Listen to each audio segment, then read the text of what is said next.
இப்போது இந்த வெற்றினா நம்ம என்னன்னு நம்ம முன்னாடி தெரிஞ்சுக்கணும். ஏதேனும் ஒரு இலக்கு வைத்து கொள்ள வேண்டும். நான் இந்த பெரிய ஒரு துறை சார்ந்த பதவியை அடைய வேண்டும் அப்படின்னு என்ன பண்ணுவோம், நம்ம ஒரு இலக்கை வைத்து கொண்டிருப்போம். அந்த இலக்கை நாம் அடைந்தால் என்ன சொல்லுவோம், வெற்றி என்று சொல்லுவோம் இல்லையா? ஆனால் அது மட்டும் வெற்றி ஆயிடுமா?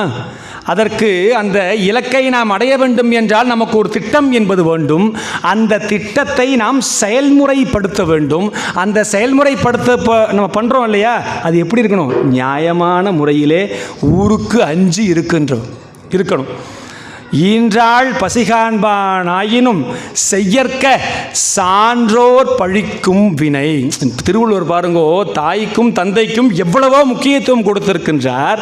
ஆனால் என்ன சொல்லிட்டார், ஈன்றாள் பசிகாண்பானாயினும், அம்மா அப்பா என்ன பண்ணுவா, பசியோடு இருப்பா.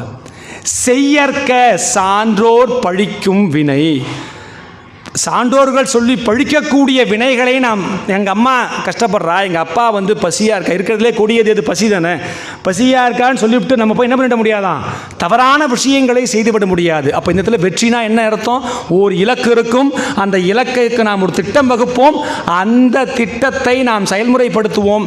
இந்த மூன்றுனா என்ன இருக்கணும், சான்றோர் சொன்ன விதிப்படி நியாயத்தின்படி செய்தால் மட்டும்தான் அது வெற்றி. இல்லைன்னா என்ன, நம்மளா நினச்சிக்கலாம், வேணா மோட்டிவேஷனல் வீடியோவை பார்த்துட்டு நான் போய் நாளைக்கே போய் ஜெயிக்க போகிறேன் அப்படின்னு என்ன பண்ணலாம், சும்மா தற்காலிகமாக நினச்சிக்கலாம்.